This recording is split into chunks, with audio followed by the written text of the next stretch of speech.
Hey everyone, it's time for another reaction video. If you'll recall, in my last one, I said I wanted to do another one of these for Black Friday, so that's what this is going to be. Now, here's the situation. Tonight, right now, it is actually Thursday night, late Thursday night, Thanksgiving night. The family is all in bed, and I decided that I'm going to do this because what happened was, on Tuesday, I did a reaction video to a bunch of Gaia brain rot, some ridiculous Gaia videos, and it turned out awesome. I was really, I had a lot of fun with it, and then uploaded it, and yesterday, found out it got hit with a bunch of copyright claims. So I have to appeal those. They'll obviously clear because it's fair use. This always happens, but I won't be able to post it tomorrow.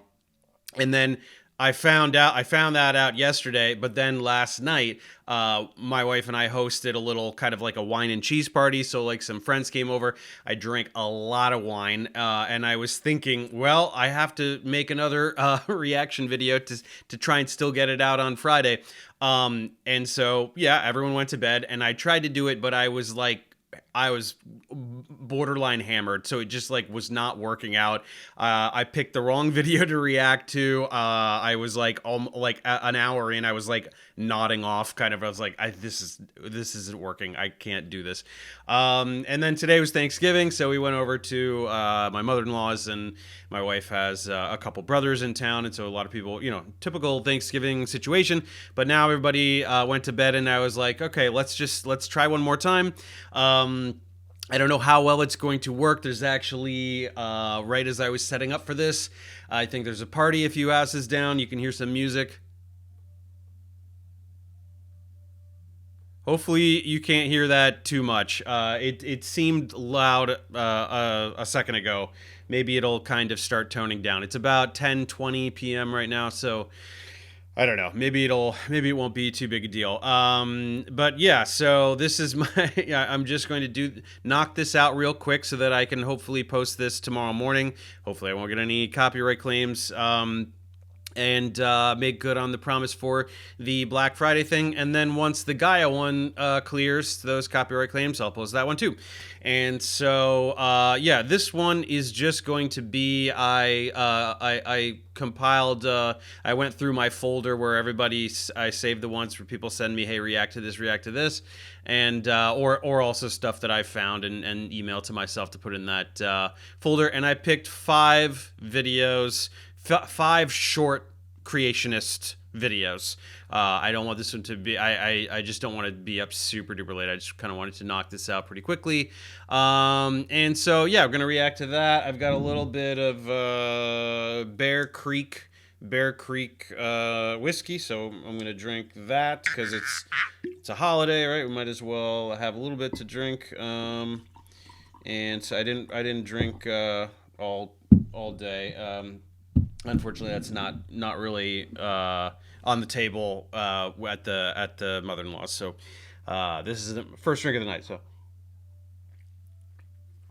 and it's very festive, clearly down the street. So I'm partaking in the festivities. So we are going to react to some stuff here, and this first one is called "Evolution Cannot Explain 3 Things." The Will Spencer podcast. I don't know why. I don't remember if someone sent this to me or if it's only got a couple thousand views. It's not very viewed, but it's a short one, and I guess it seemed interesting. So let's go ahead and watch this one now. Now let's talk for a moment about evolution. I'd like to give you a quick and powerful argument that I've found helps me think about the problems with this so-called theory, which is really its own religion, but we'll get to that. No, science is not a religion just because that makes you feel better about your dumb, baseless religion. Stop projecting. It's pathetic. Evolution has one big problem because there are 3 things that it can't explain. First, where did the universe come from? And not just matter, but the laws which govern it. Every time. This is the Kent Hovind approach. Yeah, evolutionary biology does not typically concern itself with cosmology, you fucking moron. But we're obviously going to do a fine-tuning argument thing here. No, that we don't have a supremely detailed understanding of the origin of the universe from t equals 0 does not mean that your God exists, that any God exists, and certainly not your objectively not real God of the fundamentalist Christian God of the Bible. But let's give him a shot. Let's let him spin his wheels. How did protons, neutrons, and electrons form? How did the laws like the weak and strong electromagnetic force take shape that bind these particles together? He said the weak and the strong electromagnetic force. So you're looking for weak nuclear force, strong nuclear force, and electromagnetic force, which are three different things, three different forces. You don't even know what the fuck the forces are. How did protons and electrons form? So those congealed of matter, right? E equals mc squared. We're gonna certainly admit that we don't know how the initial singularity formed and what happened in the first, I want to say, 10 to the negative 36 seconds. There's a very, very unthinkably small window of time that we do not understand right after t equals 0. After 10 to the negative 36 seconds, we start to be able to understand a little bit. Around 10 to the negative 12 is where after a trillionth of a second has elapsed after the initial singularity, we have a very firm empirical understanding. That was the epoch of where the electroweak force dominated before that symmetry broke. So check out my astronomy playlist. The first video in there, the cosmology, going over Big Bang cosmology, goes through those very earliest epochs and all the symmetry breaking, having a grand unified force, and then the symmetry breakings, and when all of the particles. So all you need is a ton of energy. Now, I'll grant you, don't know where the energy that began the universe came from. We don't know. But once you have that, the rest falls into place. So, like, we know where matter came from. It came from energy. It's not right. When you have a ton of energy, particles will form. So you had a quark gluon plasma. That was the first thing. So protons didn't come about right away. It had to cool down enough for protons to form.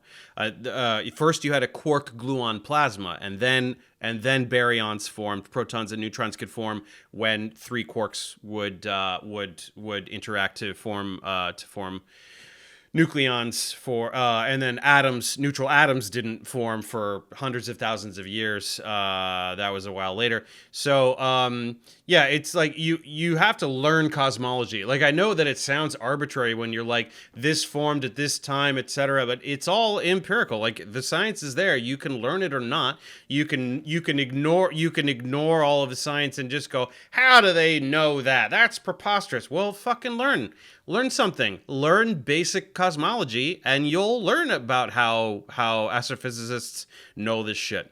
All right? Just stop being lazy, Into atoms. What about gravity, which holds larger bodies like planets together? And where did photons come from? And how did the speed of light get determined? Second, where did life come from? Because, okay, let's say we give the evolutionists basically everything, meaning the universe and every atom in it. Yeah, stop saying evolutionists. Stop it. That's not a word. So we're very clearly like we're teeing up where the God of the gaps can still live. T equals 0, beginning of the universe, 100%. I'm going to give you that God of the gaps, and I'm not going to argue with you if you choose to believe in that God. Origin of life, as you people who watch my content, as you know, there's not a lot of room there left.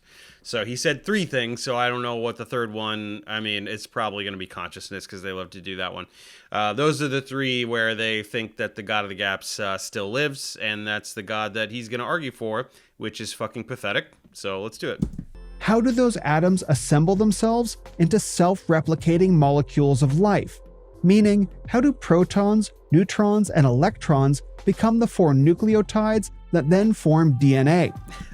Well, they form atoms, right? Then they form small molecules. I mean, the last reaction video I did was all about abiogenesis, so I'm not gonna. I'll pepper in some comments as necessary, but I don't think he's gonna go too deep with this here. How does that DNA figure out how to copy itself so accurately? How does DNA learn how to communicate the structures of every living thing on Earth, from ants to whales to fungi, and even Yeah, so DNA.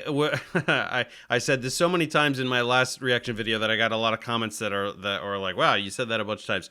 I'll only say it one time tonight. DNA was not involved in abiogenesis. Life predates DNA. When you're talking about abiogenesis and you start talking about DNA, you out yourself as a fucking moron with no idea what they're talking about. If you looked into this field of origin of life research whatsoever, at all whatsoever, you would know that DNA was not required for the beginning of life. And how does it communicate all the blah, blah, blah? It's called transcription and translation. You were supposed to learn it in ninth grade. You probably did, but you were supposed to, and you ignored it, or you were homeschooled or some shit. But yeah, ninth graders know this. 14-year-olds can explain this to you. How genes are transcribed to make an mRNA transcript, and then that is translated to generate proteins, and all of that happening during embryonic development is what determines the form and structure of an organism. So you're supposed to know that. even you and me. Check out this quick clip to see another take on this same idea. 500 million years ago, events like the Cambrian explosion brought tons of new animals to life almost instantly. But Darwin's idea says changes should happen slowly over time. Not almost instantly. What an insane mischaracterization. The most conservative estimates would put it at around 40 million years, and then some interpretations can go as wide as 80 million years. It definitely was not any kind of an instant. It was tens of millions of years. So fairly rapid for evolutionary timescales to produce that much diversification. But it's like scientists just do, like, just the, Cambrian explosion, Big Bang cosmology. We just name them these things, and then idiots misinterpret what it means. It was not like you see like both Big Bang and Cambrian explosion to creationists is a kablooey graphic, and then for Big Bang it's like planets and shit tumbling out of the kablooey graphic, and for Cambrian explosion it's like trilobites and different organisms tumbling out of the kablooey graphic. That's not what happened. There were animals prior. There's Ediacaran fauna leading up to the Cambrian explosion that then crossed over and maintained forms after. But there were new phyla. There were new body plans that were derived in that time, and it wasn't instant. It took tens of millions of years. A lot of it has to do with the onset of predation, right? That was when animals first started eating each other, and so that is going to drive very rapid evolutionary change. Everything is trying to, like, all of these ecological niches had not yet been taken advantage of, and so there's a high evolutionary drive to diversify and then find different little niches, environmental niches within which to thrive. A lot of different survival strategies. So yeah, I talk about this a lot in my debunk of Stephen Meyer because he talks a lot about it. So I talk about this for like 40 minutes in the Meyer video. Both of these cannot be right at the same time. So which one is it? Scientists say whales evolved from land animals, but the fossil record and the huge DNA changes needed don't line up. What? They don't line up? Says who? You? You're just going to blindly assert that? Because, yes, they fucking do. So I don't know what you're talking about. Really happened. DNA is like a recipe for life, but making new working proteins by random mutations is nearly impossible. Like winning the lottery over and over and over and over. It's really not. I don't know where you got 1 in a trillion from. That's not true. There are... I think that a lot of creationists try to pretend that only point mutations are occurring, but if you've seen any of my content, you know that I talk a lot about macro mutations. There are gene duplication and neofunctionalization, so you can have a gene that's duplicated, and then the first one remains as it is, and the other one can accumulate many many mutations without having to worry about losing the function of the original. And then there are de novo genes where a promoter is translocated to another region of the genome and is now a completely different section of the genome is now transcribed as a gene. So it's literally an entire brand new gene immediately in one mutation. So those are the kinds of things that will bring about more significant change. Yeah, and then, but I mean, to talk about whales specifically, like, it's all the same body plan, right? You're just talking about the slow, gradual change of appendages, right? There's a lot of stuff that, getting from limbs that become fins and stuff like that, or fins that become limbs, like that kind of stuff is not very hard to explain. So yeah, I don't know why you're fixating on whales. Just in general, it's all quite well understood in the scientific community. With all these challenges, could Darwin's theory be wrong? It's time to take a closer look at the evidence. Stop whining about Darwin. Stop whining about Darwin. He was not some kind of a prophet. He is not, they will never stop whining about Darwin. Evolutionary biology, modern evolutionary biology is as fucking unrecognizable to Darwin as modern quantum mechanics and relativity would be to Newton. Stop talking about Darwin. Fucking move on. Remember, we only get to this question after we invent matter and the laws of the universe first, which is no small feat. But there's an even bigger problem. Let's say we give the evolutionists everything in the universe: matter, its laws, and life. Where does consciousness come from? How do neurons form? How does electricity start flowing through them? And how does that produce me talking to you right now? Okay, neurons are cells. They're just specialized cells. You have many specialized cells in your body. Neurons are one type of them. So I don't know what you're confused about there. Second, it's your brain doesn't have literal electricity like the socket, like the electricity from a electrical socket. It's about gradients of sodium and potassium going through channels. It's charge distribution. So yeah, it's not, you don't know how brains work, for sure.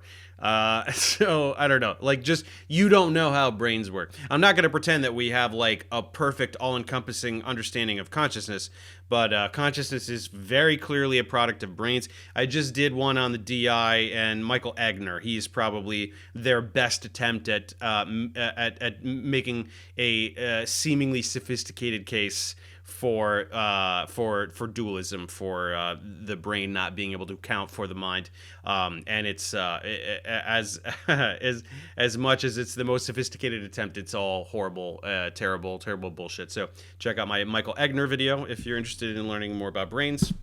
Because I'll tell you an uncomfortable secret. Even if we can say for sure what an atom is and what a molecule of DNA is, we still don't know what a thought is. And yet we produce them all the time. In fact, I asked AI, and it told me that the average person has 6,000 thoughts per day.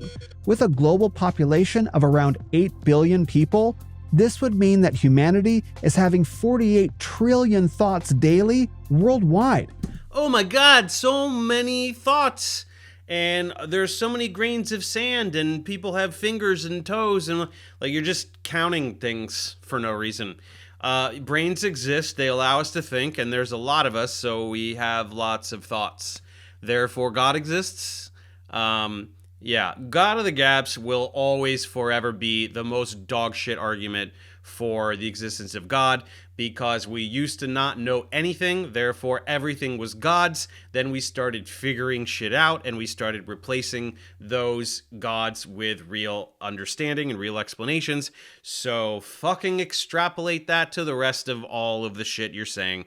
These are the last 3 spots where anybody can even pretend to claim that a God of the Gaps can exist, and really, for my money, it's just one of them. Abiogenesis and consciousness, no, not really.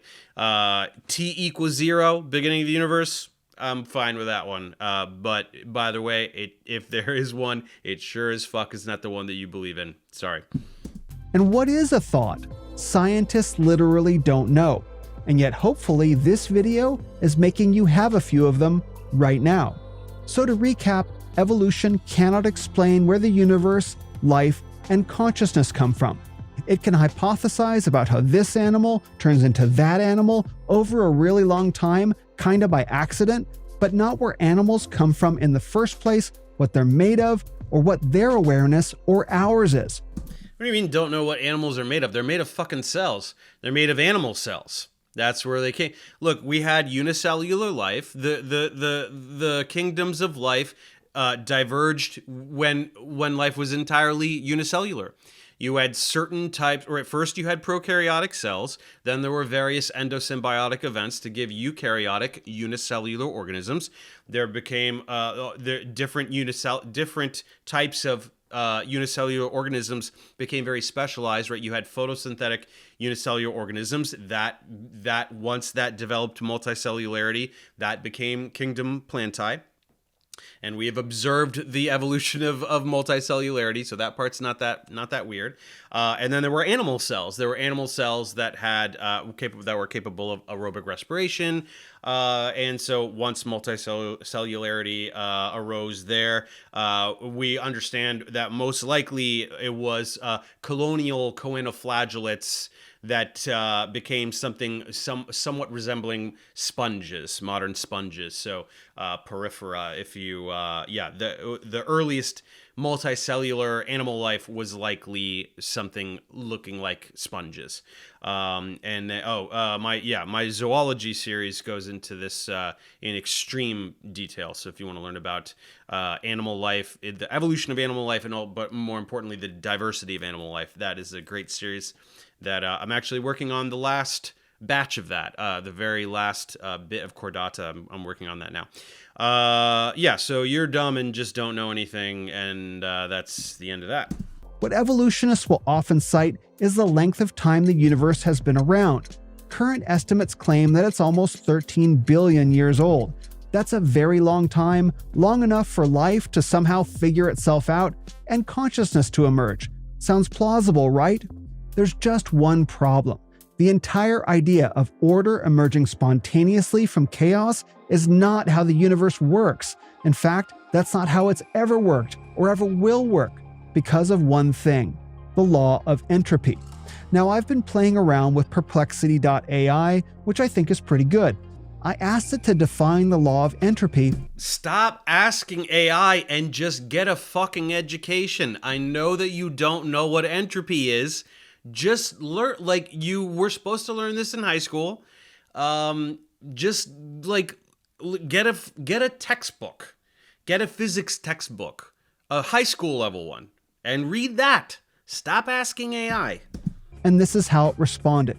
Quote, "The law of entropy is primarily associated with the second law of thermodynamics, which states that the entropy, disorder, or randomness of an isolated system will either increase or remain constant over time.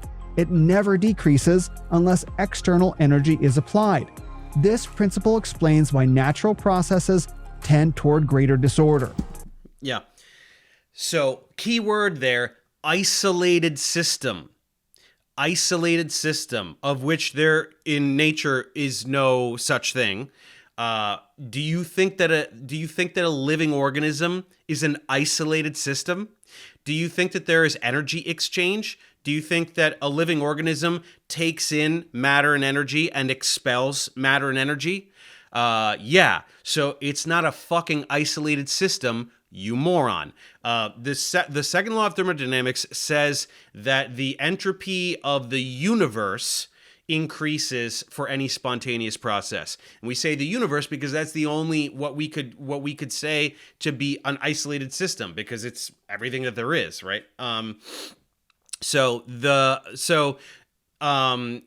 the last part is obviously demonstrably false, right? Natural processes tend toward greater disorder. So there are plenty of examples of natural processes where entropy decreases, right?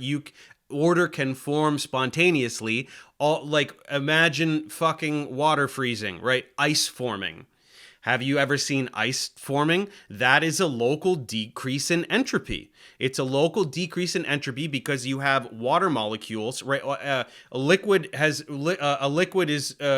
greater entropy than a solid. A gas has the greatest entropy, and then liquid, and then solid. So when liquid goes into the solid phase, the entropy is decreasing on the local level. But for the universe as a whole, entropy is increasing because when those water molecules form that solid lattice, the whole system goes down in energy, and that energy is released to the surroundings. So you have a dispersal of energy overall that is spontaneous. So when you're looking at the universe as a whole, entropy has increased, right? There's been a dispersal of energy. But in the system, the ice cube itself, entropy has decreased.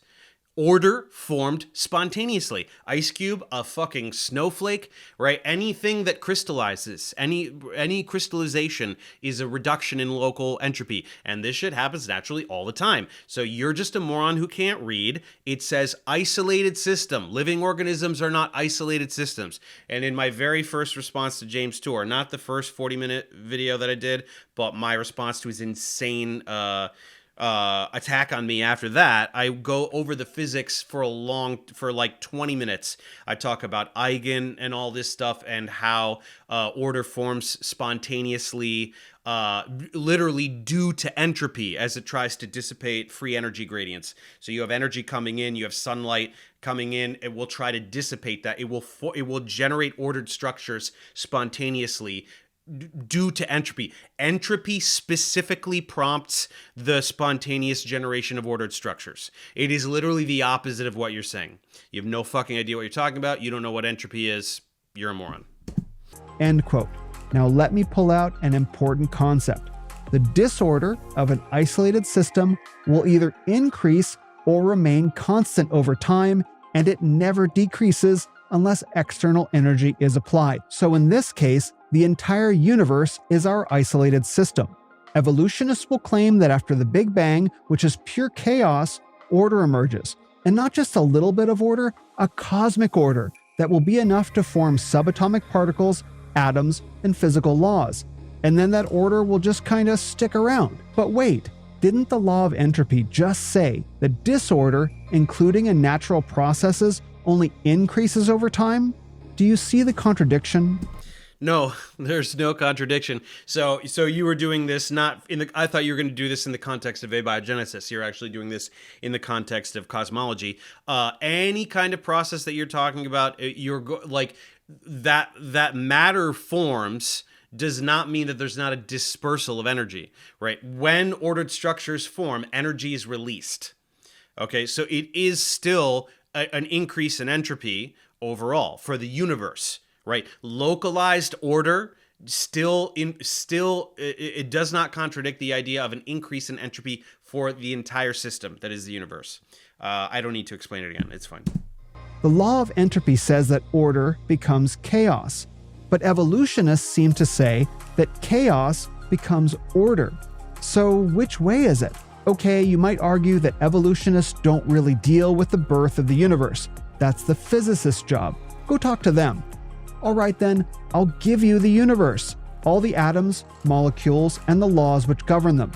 Evolutionists still have a problem though, because life is also a higher form of order. In fact, DNA might be the most complex molecule in the entire universe.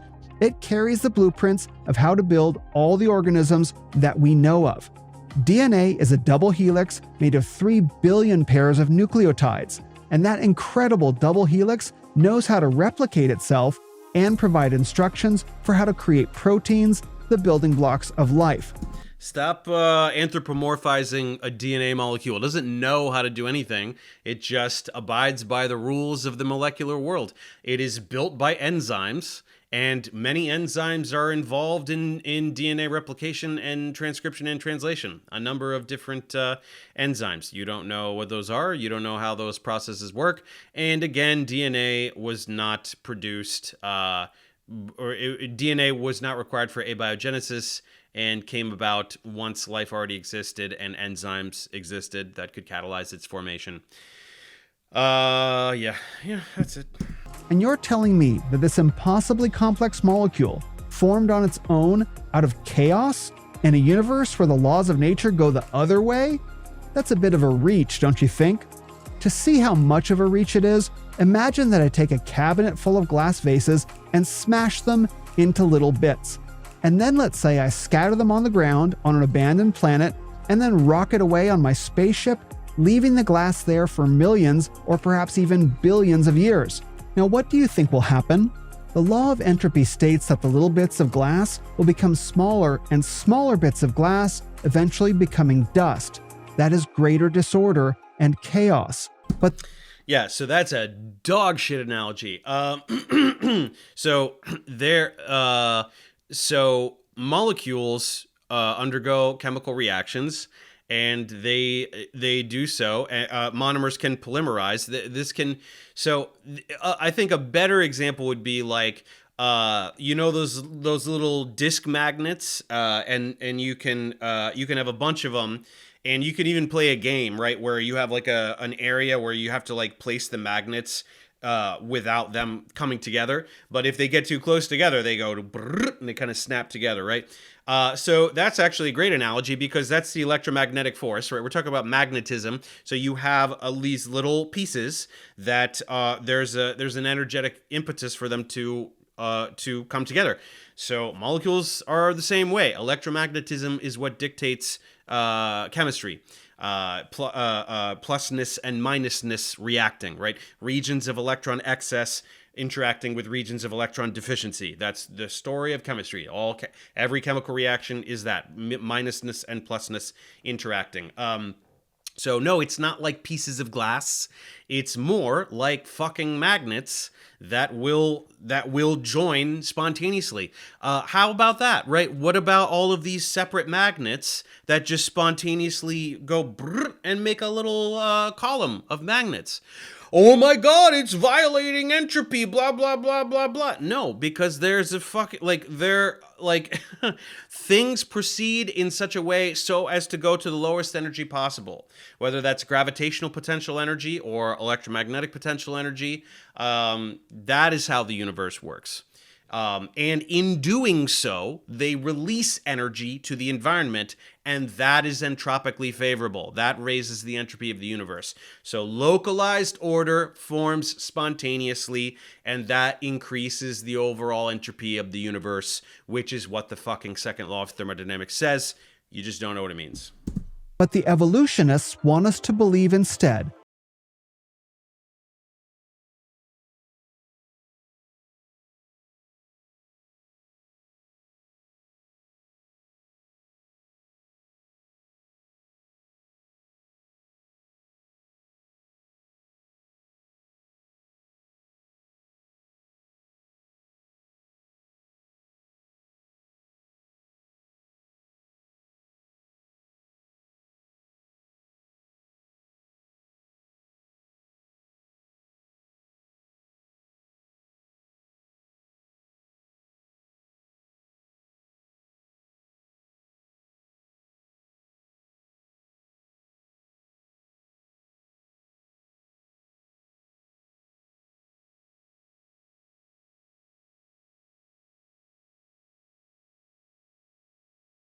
used to A whale becoming an elephant. What the fuck are you talking about? That never happened. Nobody said that happens. An ape becoming a man. We are apes. We are apes. So apes became different apes, which we call humans, which is who we are. Good God. It's just one gigantic argument from ignorance while botching every single detail. It's incredible. somehow disprove God? Just remember that the three biggest questions of existence, where did the universe come from? Where did life come from? And where did consciousness come from? Have no good answers in an evolutionary system, because order does not and cannot spontaneously emerge from chaos. But you know what? I know where you can find these answers. There's a book about it. Check out the first couple chapters of Genesis. They're pretty great. Yeah, what does the Bible say about DNA, you fucking moron? How does your precious book explain neuroanatomy and cosmology? Does it go into any detail? Does it talk about how galaxies form? No, because the people who wrote it didn't know what galaxies are and probably thought the fucking Earth is flat. There is nothing in that goddamn book that explains a goddamn thing about the physical world. It doesn't. I'm sorry. You can delude yourself until the end of time. There's nothing in there. And if I can just give a personal recommendation, don't stop there, because it only gets better. Don't forget to like this video and subscribe to the channel, plus leave a comment down below letting us know what you thought. Until next time, friends. The Will Spencer Podcast. Yeah. Okay, so that was just one big ol' argument from ignorance, and that's all that video was. So, moving on. Okay, this one is called Debunking Evolution, Did Humans Evolve? Lesson 3A by Genesis Apologetics. So somebody sent me this one. It's actually a playlist, and I picked one that I just thought would be funny. I think I picked one that was more... I think that they're probably going to be lying about anthropology, biological anthropology specifically, which I thought would be a nice mix it up, because I don't want to do like another Abiogenesis one. So yeah, let's listen to this. Whoops. Damn it, come on.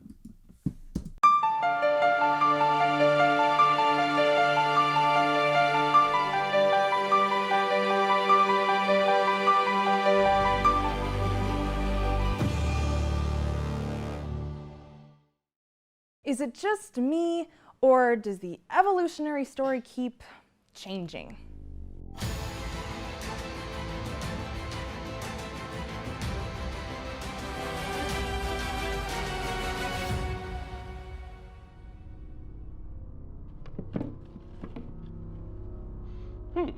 Hi, John. Hey. Oh, hey, where'd this truck come from? Up in the attic. I was cleaning it out earlier and I found it, and it's got a whole bunch of junk in here, but some of it is actually helping me with our science. Well, I love this like fucking after school special vibe going like, evolution is always changing. What's up with that? Hey, it's my bro. We have like some cool chemistry. I assume they're supposed to be siblings. Yeah, this is wow, this is pretty interesting. Hey, check this out. Oh man. Oh, was this your grandpa's old yearbook? Yeah, it must have been. Look how out of date everyone looks. Was this really in style back then? Do you think our kids are gonna look at our yearbooks and say the same things? Oh, they're a couple. They're like a teenage couple that's thinking about having babies already. And you're... All right, I'm not gonna, like, okay, you're complaining about style. I'm not gonna try. I'm not a fashion-forward guy. Many of you probably know. I'm not gonna try to get catty here, but you both look pretty ridiculous. Sorry. So, how'd you say this trunk helped you? Well, I'm starting to get the picture on human evolution.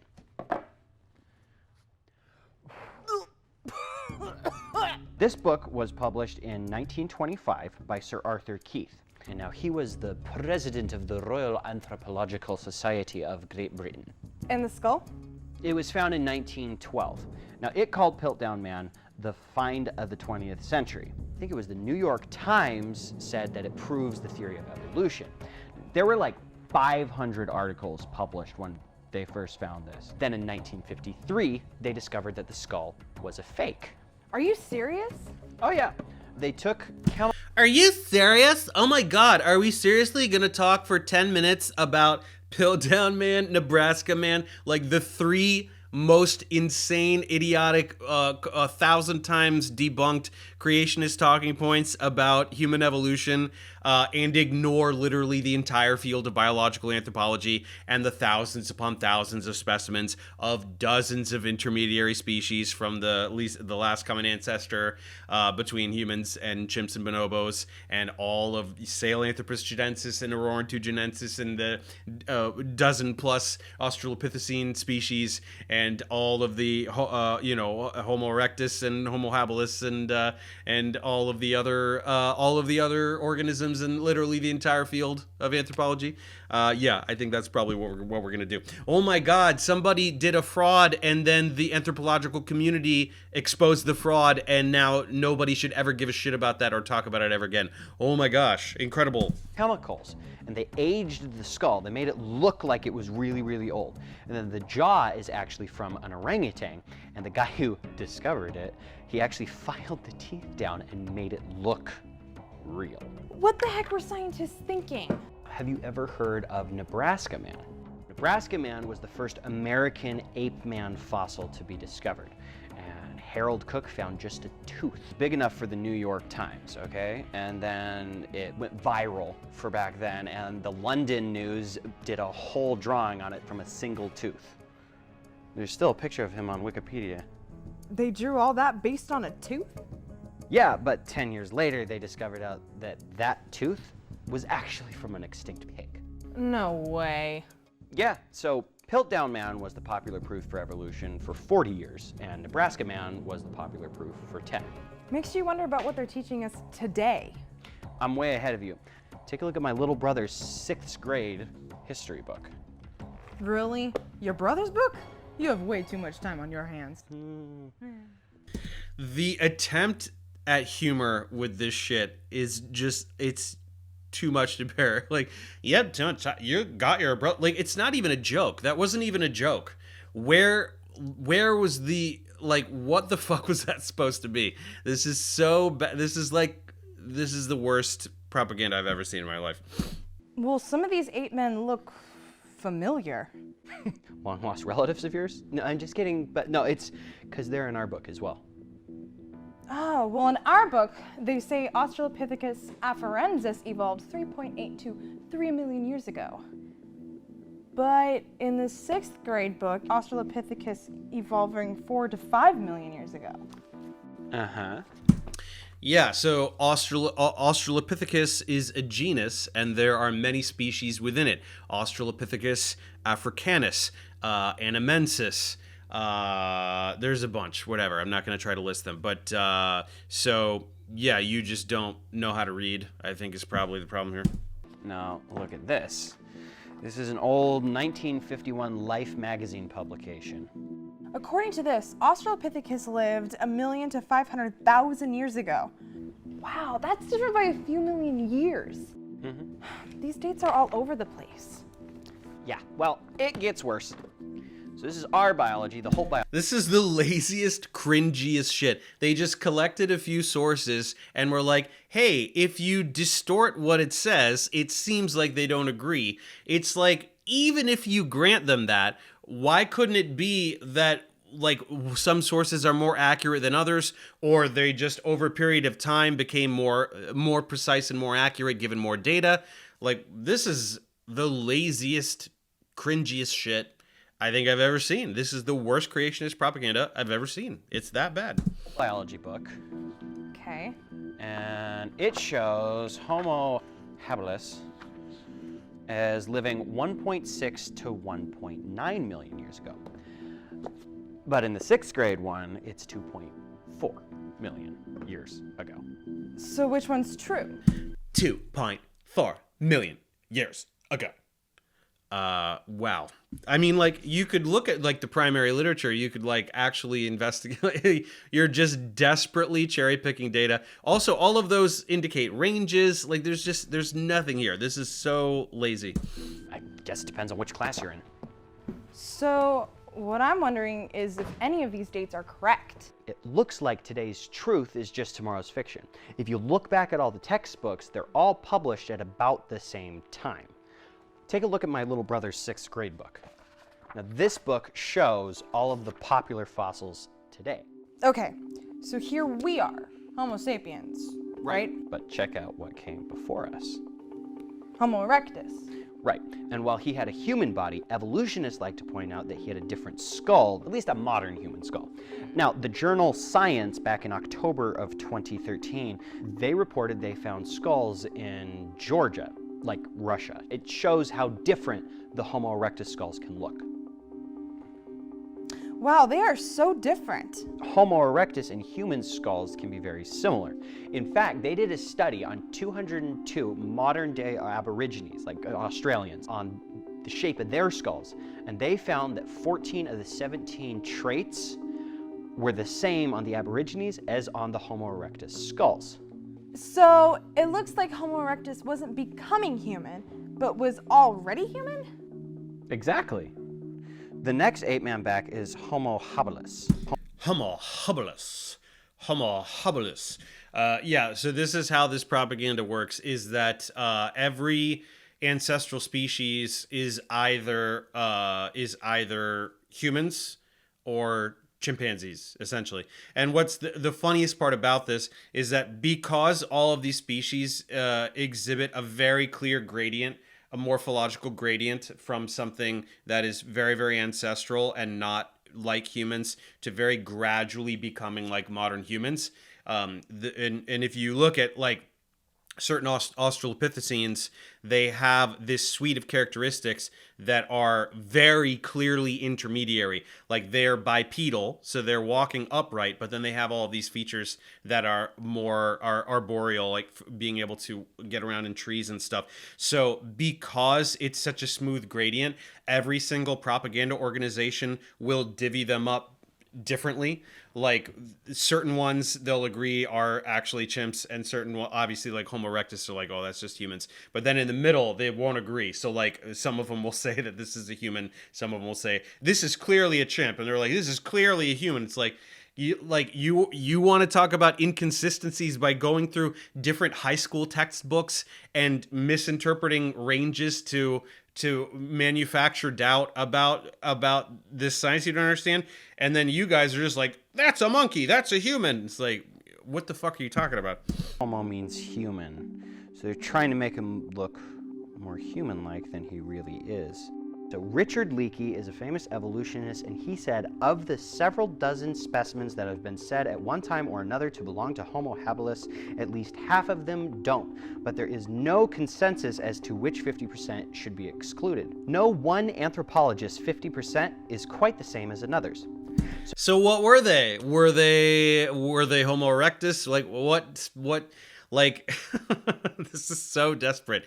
Like you're just taking the normal scientific process, right? Here are some specimens, let's figure out what they are, let's do science as science is supposed to be done, and then you're just going like, scientists don't all immediately agree on literally everything, therefore all of science is wrong.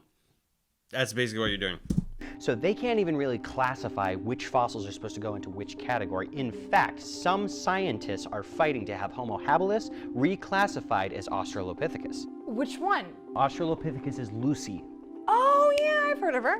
Yeah. Yeah, no, Lucy is a particular specimen of a particular species of the genus Australopithecus, and no, nobody is trying to reclassify Homo habilis as Australopithecus anything. That was a lie. I don't know what you're talking about there. Yeah. Now, Donald Johanson, 1973, discovered just the shin and the leg bone. Now, the way they line up makes scientists think that she could walk upright. Mm-hmm. There's a picture of her. Wow, there's a lot of her missing. Hey, at least it's more than a tooth. It's true. You want to see the fragments of the skull that they found? Sure. Hey, did you want to notify your audience that we have hundreds or maybe thousands, I'm not sure exactly how many, Australopithecine specimens, probably thousands. So just like the lying pieces of shit that you are, well, I mean, they're pawns in the game, but the people who wrote the script for them are pretending, as always, that Lucy is the only Australopithecine specimen that we have. It's not. We have hundreds or thousands. We have a shit ton of them, and their morphology is undeniably intermediary. in terms of the knee, the foot, where the location of the foramen magnum, like very clearly bipedal, but has also basal characteristics. This is absolutely indisputable. You will not find a single biological anthropologist in the entire world that denies this, that these organisms existed, that they had these intermediary characteristics. You're basically just saying nah to an entire field of science that hurts your feelings. That's it. All right, wait for it. Booyah. Wow. That's what they found. Not that much. Man, there's a lot of skulls in here.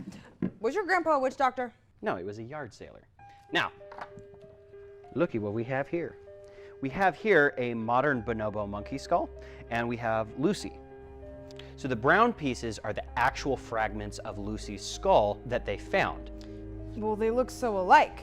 Her brain is only a third the size of a modern human's, about the average chimp brain size, and she only stood about 3.5 feet tall.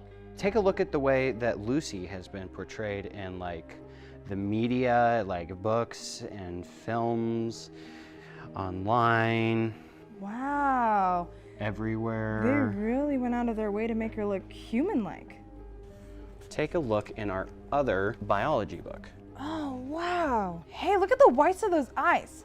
You know, I've been to a lot of different zoos and I've seen a lot of different apes, and each of them have completely brown eyes, and not the eye whites that us humans have. Yeah, it was. First of all, they're all apes. They're all apes. Second of all, like human-like, ape-like, whatever you want to call it. It's fucking intermediary species, and they undeniably walked upright. Anatomically, it is impossible that that their locomotion was like chimpanzees. Not possible. They walked upright. The pelvis, the knee, the foramen magnum, all of this shit, for the thousands of specimens that we have, all confirm conclusively that these Australopithecines, all of these different species of Australopithecus, were bipedal. Okay? They walked upright. Sorry. And there's a lot of research. It's really fascinating research, because there was a period where Africa was very forest-like, and then slowly began to become more dominated by like savanna. So like a lot of the impetus for this was that you had organisms that were spending their entire lives in trees, but then you had these savannas, and they had to be able to traverse savannas very rapidly to go from like one area that was filled with a lot of trees to another, right? So you have this flat area, and they're susceptible to predation as they traverse those portions, right? There's saber-toothed cats and I don't know, whatever, other stuff. So they had to be able to run fast, and that's why bipedality evolved. And so, yeah, it's a whole bunch of science that you're just saying nah to because it hurts your feelings. That's basically what's going on. Man, it even looks like she's thinking about something. Yeah, bananas. I don't think they found any eyeball fossils, but if you wanted to make an ape man look more human, changing the colors of the eye whites in pictures is a good way to do it. That's true. Here's a picture of what she probably looked like. Man, what a difference. Says who? You? What the fuck do you know? You don't know what the fuck she looked like. You don't know anything. You don't know anything about extant apes, prehistoric apes. You don't know anything what you're talking about. You have no fucking idea what color her eyes were. If I'm being honest off the top of my head, I'm not sure precisely how we ascertain information like that. But there's a lot that we can figure out, and I could Google it right now. I'm not going to, but yeah, you guys don't know what you're talking about. Yeah, well, they do say they have found several complete skeletons of the Australopithecus, though not specifically Lucy. No, Lucy is one organism. Lucy is one organism. We have many, many, many specimens of Australopithecus, Anamensis, Africanus. I'm blanking. There's a lot more. But yeah, many, many, many specimens. Not a few. And what you just said was insanely stupid, not of Lucy specifically. Yeah, Lucy is Lucy. That's one specimen. That's one organism. Holy shit, man. Found around 362 actual specimens from the species Australopithecus, specifically Lucy. However, Charles Oxnard said, the Australopithecines known over the last several decades are now irrevocably removed from a place in the evolution of human bipedalism. All this should make us wonder about the usual presentation of human evolution in introductory textbooks. Introductory textbooks. I don't know who the fuck Charles Oxnard is, but Lucy was goddamn bipedal. Australopithecines are bipedal. Anatomically impossible for them to not have been bipedal. End of story. Ask any fucking biological anthropologist in the goddamn world. Sorry. Well, now you understand why I've been digging through this chest. I mean, really, the way it looks is that Lucy's just an extinct ape. I'm kind of feeling angry. Like I've been duped. Same thing with Neanderthals. Yeah, you have been duped by your fucking religion. Wake up. Check out these illustrations that came out after they started finding Neanderthal fossils. Check this one out. This was published in the Illustrated London News about 100 years ago.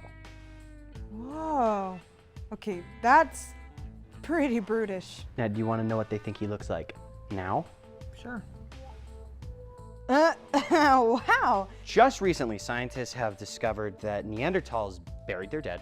They worked with tools, they wore makeup, they controlled fire, and they even found in a cave in Israel that Neanderthals and humans were living together and building families together. And at other places as well. Okay, okay, you know what? That settles it. That settles it.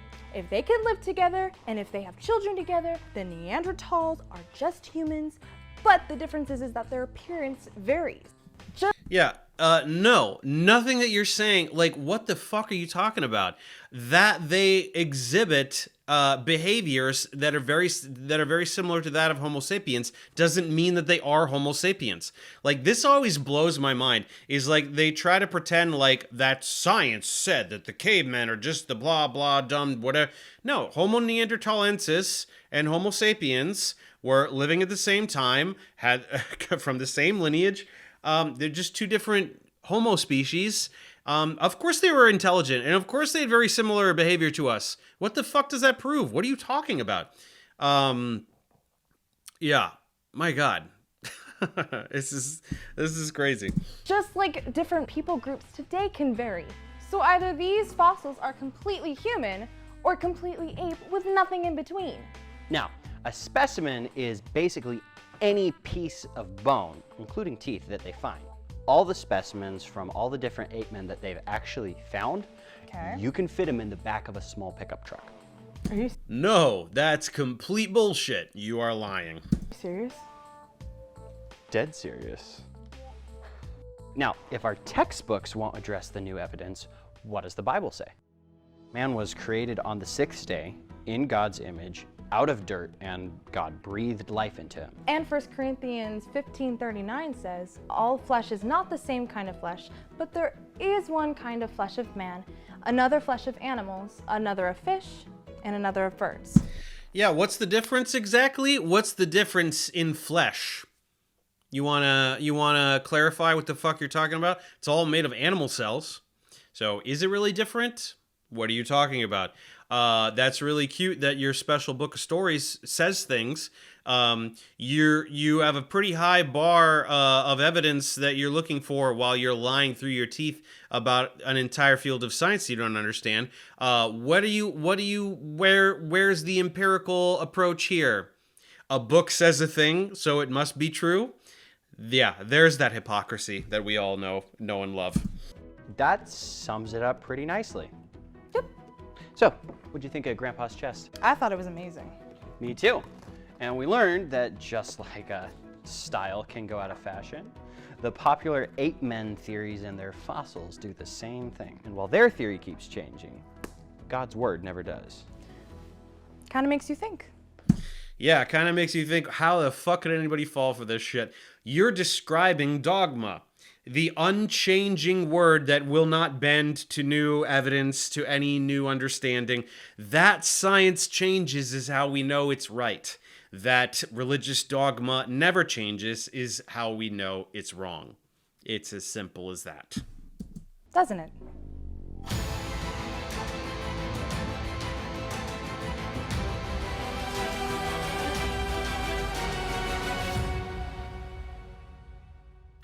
Why do all apologetics have awesome science media?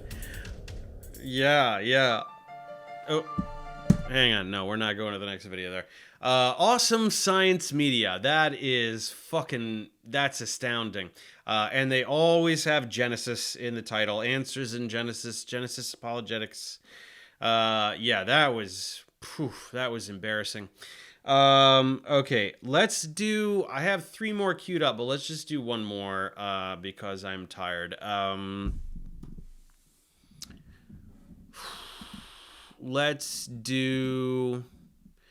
Okay, we're gonna do this one. This is called Darwinism Debunked, and it is on Dyer Clips. Jay Dyer with cartoonist, maybe, I don't know. Yeah, I think I've heard that name before, but I don't know who that is. All right, so we're gonna, let's watch this one. Damn it. Yeah, Darwinism, he could have been right about, a beak getting bigger, but right. I've looked into more of that, and all that shit is going down. It is. Fast.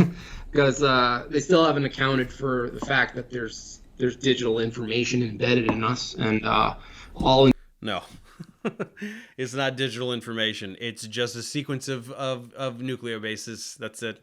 Yeah, I love the desperation with which these delusional assets are they're always going Darwinism is going down. Oh my gosh, it's crashing and burning. Evolutionary biology is imploding. It's in crisis. Science is in crisis. No, you're just morons. I'm sorry. Information, I forgot the quote, is something like information habitually is related to a conscious mind. Exactly. There's no point in all of existence so far where information wasn't created by a mind. Correct. Yeah. Yeah, except for all of the times when, yes, it fucking was, because what you're referring to as information is just a sequence of bases. That's it. You have monomers that polymerize, and that's it. That's all there is to it. This endless obsession with information and a code that comes from the mind of the blah, blah, blah. It's just a complete fucking non-starter. It's just a desperate mischaracterization of molecular biology, right? You don't know what molecular biology is, therefore it is a code from a human mind, or an intelligent mind. Yeah, I don't know. Let's see how they fumble it. And so it's just something that and someone will be like, a Darwinist would be like, if you have enough time, and it's like, no, you haven't done the math. You guys didn't give enough time. 14 billion years. It's not enough time. Do you know what are the odds of even 150 amino acids lining up perfectly to make a protein and have it? What are the odds, dumbass? Go ahead and do the math for us. 150 amino acids lining up perfectly. What do you mean lining up perfectly? They polymerize. They spontaneously polymerize. You get 150 of them in a row. There you go. You got 150 of them in a row. What are the odds of that happening? What the fuck are you talking about? You have no clue what you're talking about. That's not even have it do something. You still need to inject information to tell it what to do.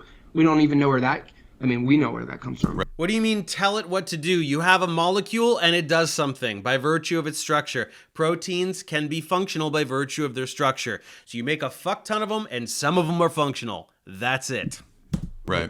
There's so many problems, and they're shutting down the people that are revealing these problems. Right. And They're shutting them down. There's censorship, you guys. There are whistleblowers that are exposing the fake Darwinists, and they're being censored and canceled by the woke left, the trans communists. They're trying to take away our freedom of speech as we expose the Darwinism.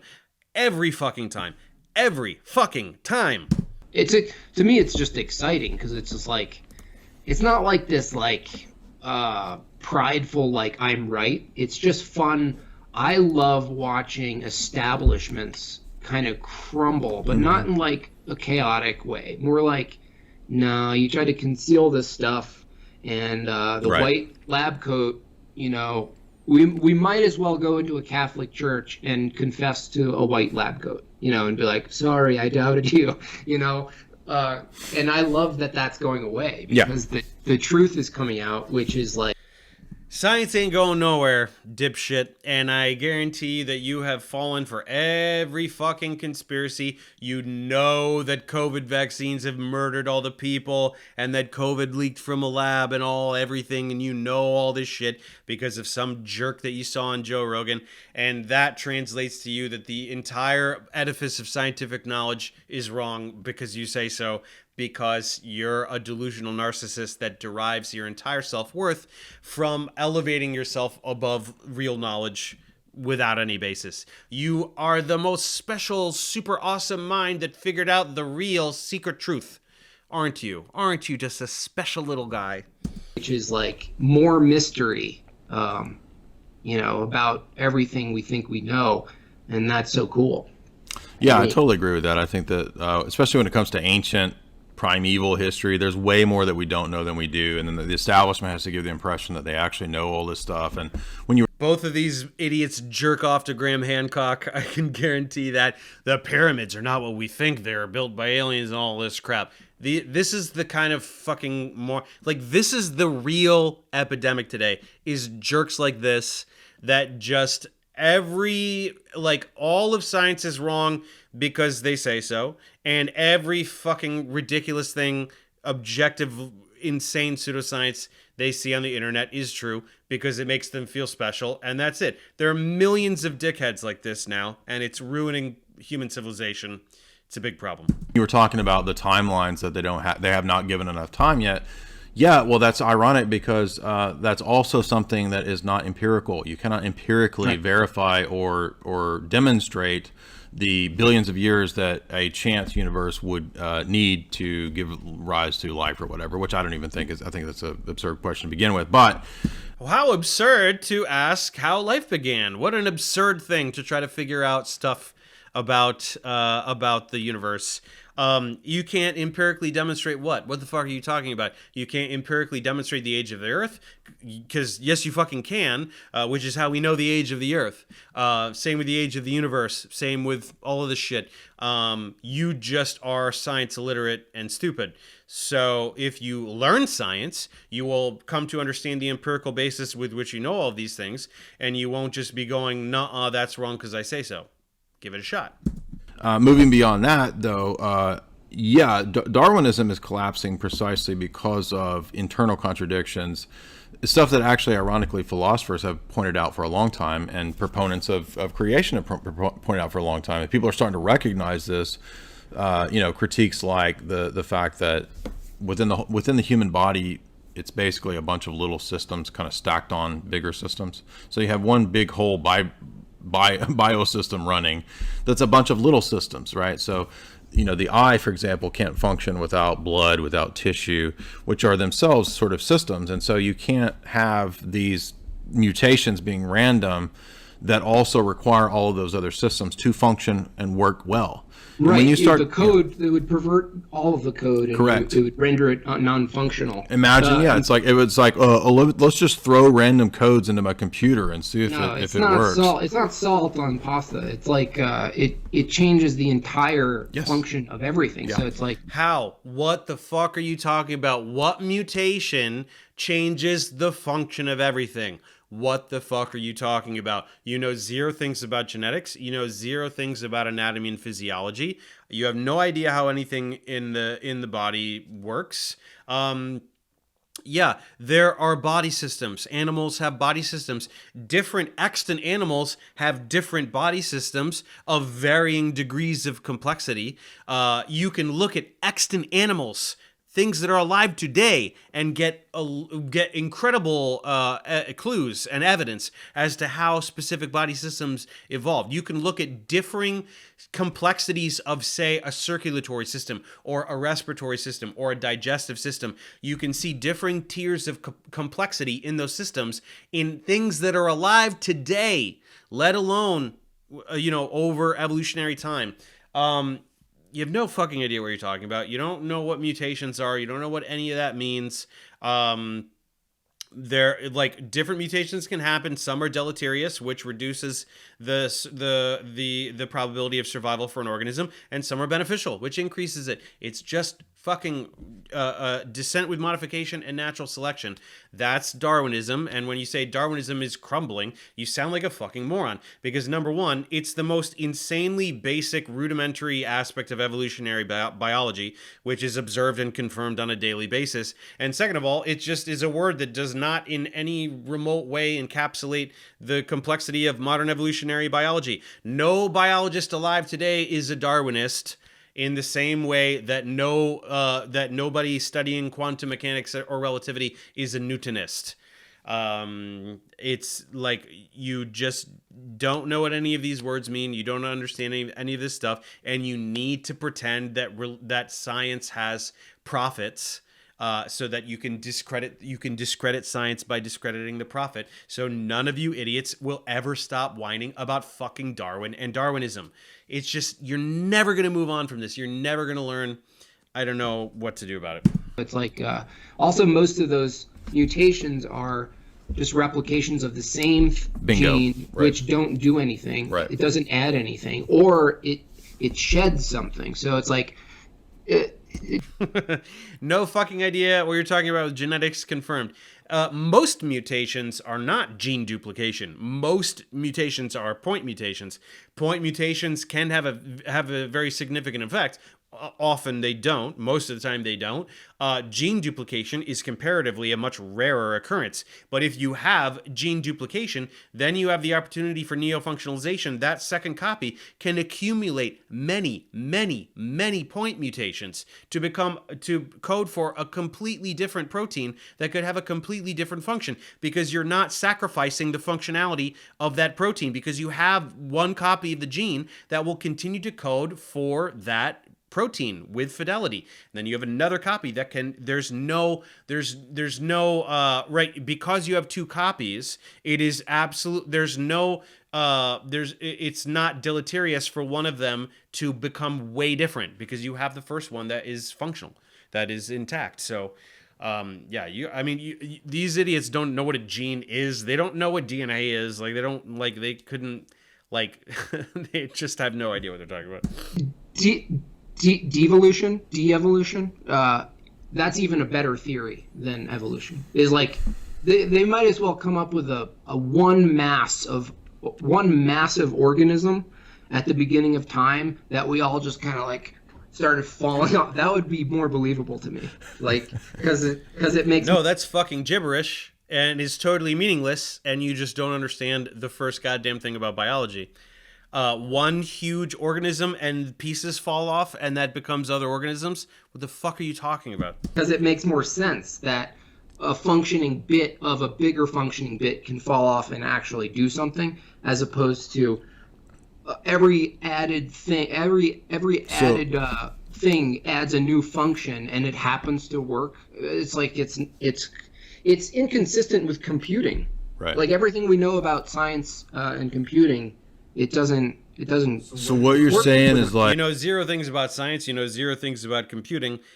You definitely know zero things about animal anatomy and physiology. This idiot was whining about the eye earlier. They always whine about the eye. Again, in extant life, you can find so many different types of eyes, so many different organs that are for vision, from as simple as a bundle of photoreceptors, then increasing in complexity to get to something like the human eye. Eyes have evolved at least a dozen times completely independently, which is why there are so many different types of eyes that are structurally and functionally dissimilar. All of this shit just has been debunked so many goddamn times, and they just keep saying it. It's insane. Like, everybody was like just the bunion on Joe Rogan's toe, and like, Exactly. and like at a certain point, like we just kind of like just fucking fell shaved off, off. dude. Like we just got shaved off, and then we, with human pride, we raised up ourselves Yep. out of the muck. Yeah, there's a lot of issues there, and I think people just generally trust, the lab Authority coat figures, yeah. community, Yeah, and they're like, they know. Like, didn't you see No, they Neil don't. Tice deGrasse? He's funny. Like, and then you're like, no. Tice deGrasse? What the fuck? It's Neil deGrasse Tyson. He's the most famous science communicator in the world. I don't know. Attempt to tie deGrasse. What the fuck was that? Like, no, just go do the math. Like, you can just do the math and be like, well, there's not enough time. What math? You've never done math in your fucking life. I don't think that you could do middle school algebra, let alone whatever the fuck math you're vaguely alluding to. Do the math. Show me the math that you're talking about here. Go ahead. Do a calculation. Let's see it. That would be funny for everybody. And that's not for everything. I mean, looking at their theory about the whale, the time is hilarious when you look at it, like on a time. Well, I remember like, before I Why? What's so hilarious about it? What the fuck are you talking about? That's wrong and silly because I say so. End of story. Very empirical. Before I'd even really got deep into these kinds of questions, I remember being in my astronomy class in college, and I literally could not believe the mainstream explanation of how the planets formed. Have you heard this? I mean, it's literally like it's. I call it the belly button lint theory, because it's literally, they say that, well, there's space dust and it just kind of floated and it kind of like collected and it started spinning, and then it kind of turned into a dust ball, and it kept spinning, and then it collected more dust, and then it hardened and crystallized into a giant perfect ball that is. It didn't crystallize. It's called fucking gravity, you dumb piece of shit. All matter attracts all other matter by gravity. So yes, you have a very large cloud of gas and dust that coalesces and forms a protoplanetary disk. Most of the material is in the center, so that becomes a star, and then you have more material going outwards from there. It's rotating. The protoplanetary disk is rotating. There's a thing called conservation of angular momentum. So you have the main body at the center, and then other bodies it's completely random, right? You just have all of this material that's slowly accumulating into individual bodies, and then early in a solar system, these kind of they are colliding with one another and stuff like that, and then they form spheres because that's just what the fucking shape that things form due to gravity, right? Everything is trying to get to the lowest gravitational potential energy possible, and a sphere is the shape that reduces the gravitational potential energy, right? It's not going to make a square, it's not going to make a fucking cube or some shit, because everything can get closer, right? Everything's trying to get the closest as possible to the center of mass. That's how it reduces gravitational potential energy. So it makes a fucking sphere, roughly, right? It's a spheroid, right? It's not a perfect sphere, but the whole protoplanetary disk is rotating, so the individual bodies will be rotating. And everything's rotating in the same direction because it all formed from the same protoplanetary disk. Like, the fucking balls of sitting in a Astro 101 class and being like, no, that doesn't make sense to me, so it's wrong. It can't possibly be that I'm just fucking stupid. All of astronomy must be wrong, rather than me examine the possibility that I'm just very dumb. Good God. It is perfect for human beings in life to come to exist. And it's like, literally, you think that it's the equivalent of a giant belly button lint in space. Like, it just collected and spun. That's what they say. Well, they thought. Lint collects electrostatically.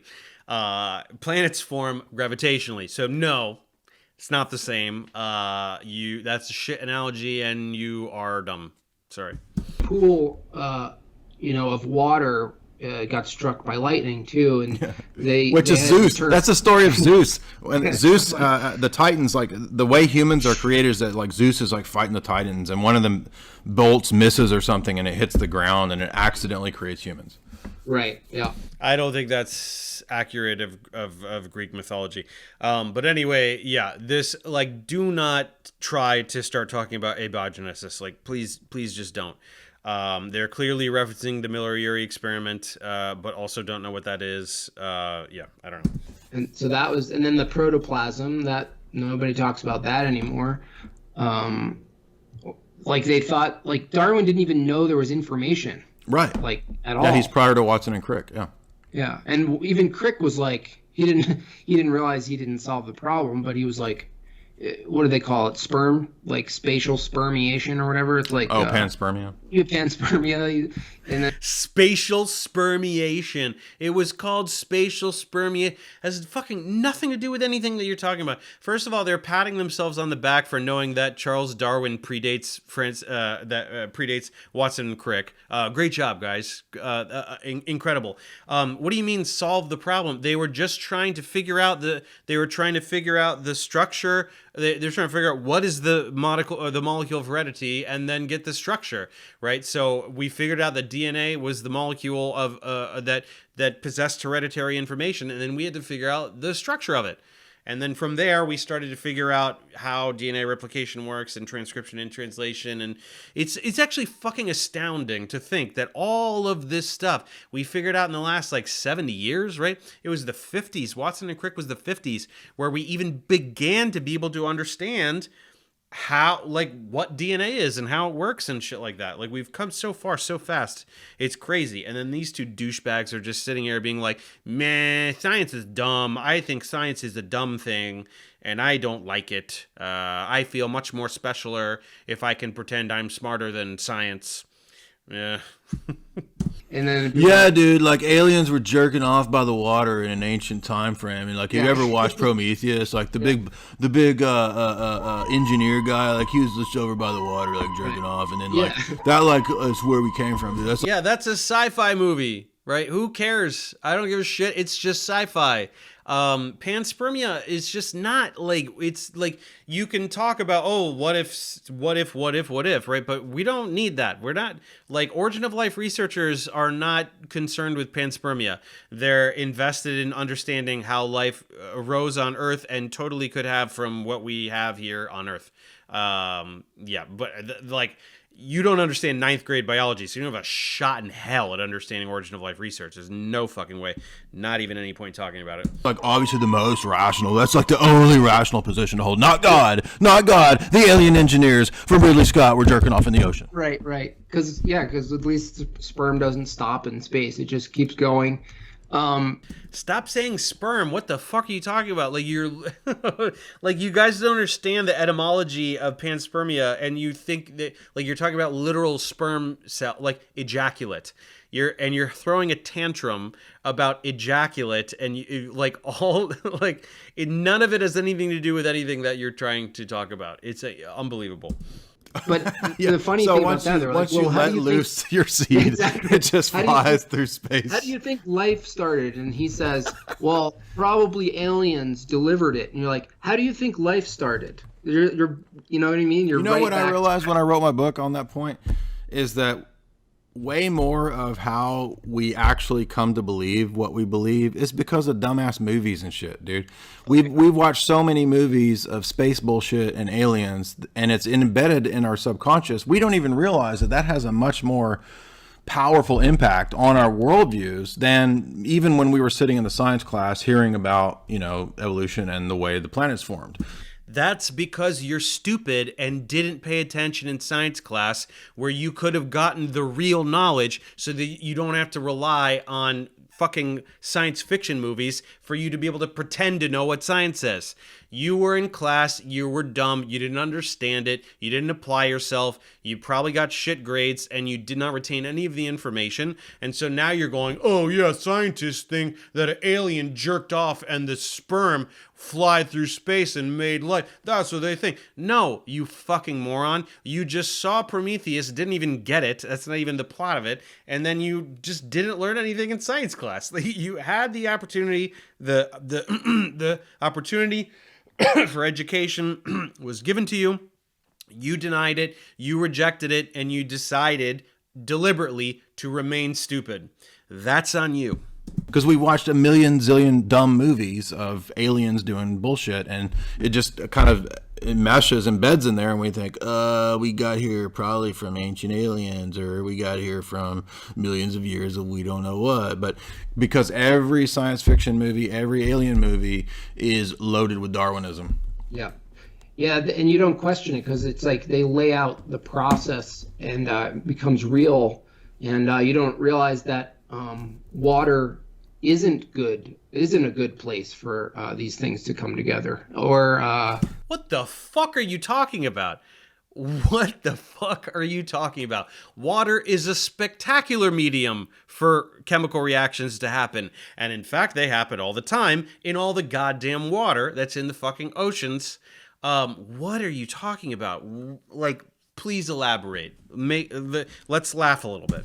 The fact that time isn't a friend of some of the small proteins and things that have to, like carbohydrates, they die. More time isn't actually necessarily good. I think somebody saw a little bit of James Tour. Somebody saw some James Tour videos. Uh-oh. Telling me if I don't please myself by the pond, that in a million years there won't be a new life form? Dude, move past the Prometheus thing. This motherfucker is at least trying to repeat chemistry words he's heard. Oh, the carbohydrates die. Molecules aren't alive. You fucking moron. But at least he knew the word carbohydrates. You're stuck on this Prometheus masturbation thing. No. I made a comic, sent it to this guy, James Torre. He's a chemist, and he's big on doing talks about the time frame and how that it's all wrong and people need to know. Yeah, he's big on being a disgusting lying fraud with no fucking idea what he's talking about when it comes to this topic, and I have debunked the shit out of him more than anybody has debunked any other human in the history of time. Yeah, I think I did 3 videos on him very recently after a long gap because he shut up for a while and then he started mouthing off again. And I'm very proud of the one where I debunk his pathetic attempt at writing a paper, right? It's not a paper. It's not a real paper. But the one about how, oh my gosh, proteins would fall apart all the time. This is crazy. Please go watch that video if you haven't. That was a good one. But I sent him a thing, and it was like one lab coat going, replicating the beginning of life isn't as easy as it sounds. And the other guy says, well, can't we just wait? And it's just like, that's the explanation. If you just wait long enough, just wait, all of this will happen. Mm-hmm. What the fuck are you talking about? Can't we just wait? No, you just have zero capacity to understand what origin of life researchers are doing. Like, just the idea that that we would even begin to try to explain systems chemistry to you is just like, there's no point. There's no point. You're too fucking dumb. There's no way that you're going to get this shit. You refuse to learn even high school level science. You will never be able to wrap your head around this topic. I'm sorry. Mm-hmm. Actually, it should be theoretically. This is another thing I wanted to bring up with you. I was arguing with someone. Dude, hold on, real quick before you say that point. I would give the best argument against Darwinism ever. You ready? I'm ready.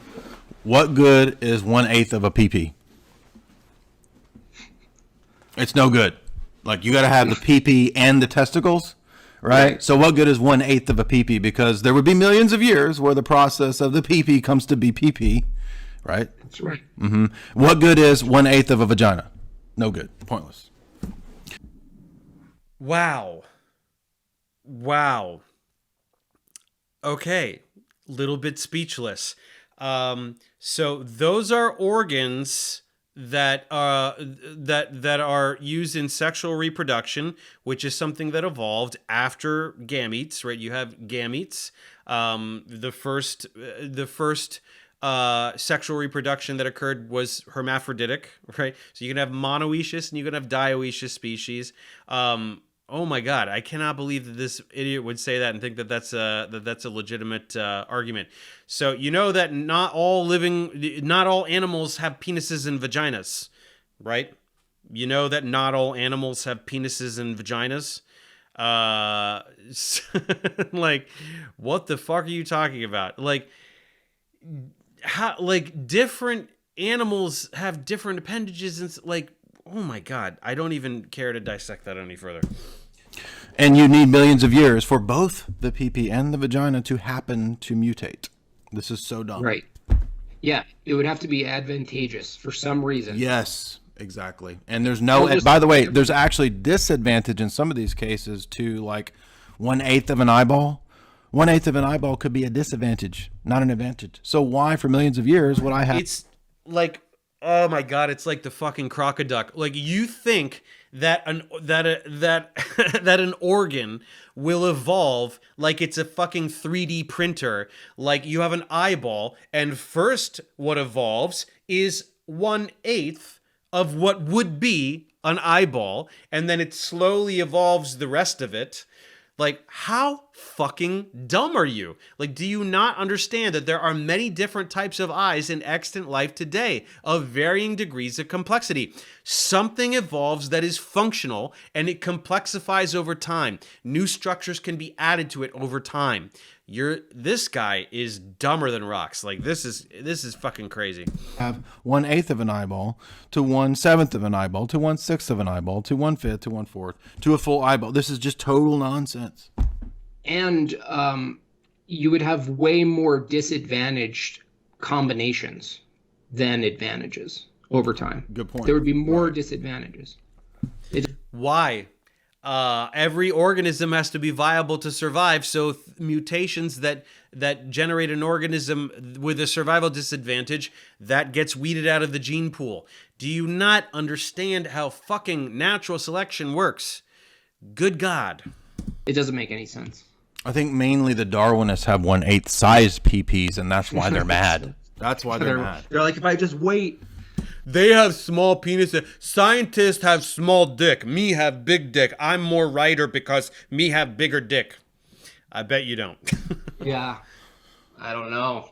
Yeah, that's pretty. If pretty I much just wait, it'll grow to exactly to 1/7, 1/6, Dude. 1/5. Dude. Full PP. It's helping me. It's helping me. Yes, Yeah, I have the 1/8 PP argument against Darwinism. People are copywriting that in the chat. Good job. That's mine. Did anyone ever try to like give you a rebuttal to that? I mean, it's just there's nothing to say. Not yet, because I haven't. We don't understand yet. We I don't haven't- understand that. I haven't had a good Darwinian debate. The closest was JF, and the JF debate is, everybody knows how that went. It was pretty funny. So, but no, not yet. I'm sure in the future. Actually, we'll be debating Matt Dillahunty Tuesday, so he might have a good. Wait, is JF that French guy? Mm-hmm. And maybe Matt Dillahunty knows the solution to the 1/8 PP argument. I don't know this guy, but that would be pretty funny if he did indeed debate Matt. Not that Matt is a biologist, but I'm sure that he has at least enough scientific knowledge to demolish the 1/8 PP argument. Jesus Christ. The fact that this guy thinks that that's like this rock solid rebuttal to evolutionary biology is fucking bananas. Yeah, I saw him debate Vox Day, and he was like, Oh yeah, I remember that. So I remember that. He just made sure he was like so beautiful. Like he was just like, he's like, I don't think so. Do you have a baguette? Do you have a cantaloupe? That is not how it works. That's it. That's exactly what it is. That is not how it works. Wow. Okay. Yeah. That was obviously a clip from a longer thing. So that's it. I don't want to do anymore. It's been an hour and a half, and I'm tired. Yeah. I don't know. I mean, there's just endless morons on the internet to make fun of. It's just really, truly the epidemic of our times is the dumbest people alive thinking that they're the smartest people alive. These are people who don't understand middle school level biology, just desperately asserting their profound ignorance over the entire body of scientific knowledge. Millions of scientists all over the world over the last several centuries, day in, day out, painstakingly developing the body of human knowledge, and these fucking turds just going, I don't get it, it's wrong, meh. Like, and there's so many motherfuckers like this. There's so many. And it has become an entire ecosystem of jerks that go on Joe Rogan and spew a bunch of bullshit that sounds intelligent to morons like that. And then they get further polarized. They get further entrenched in pseudoscience and delusion. I don't know what we're going to do. We got a lot of work to do here. But I'm done for now. So like I said, I got to throw this together right now. I'll try to finish it tonight, but I am tired, so maybe I'll finish it in the morning and post it. I like to post at 7 a.m., but this one might not come out that early, so we'll see when I can get this out tonight. And then extra bonus for you guys will be the Gaia one. I'm shooting for Tuesday. Hopefully the copyright claims will clear by then. So you get a double reaction for you guys. So anyway, I hope everyone had a great Thanksgiving, and we got more holidays coming up, and yeah, so that's it. Thanks for watching. I'll see you next time.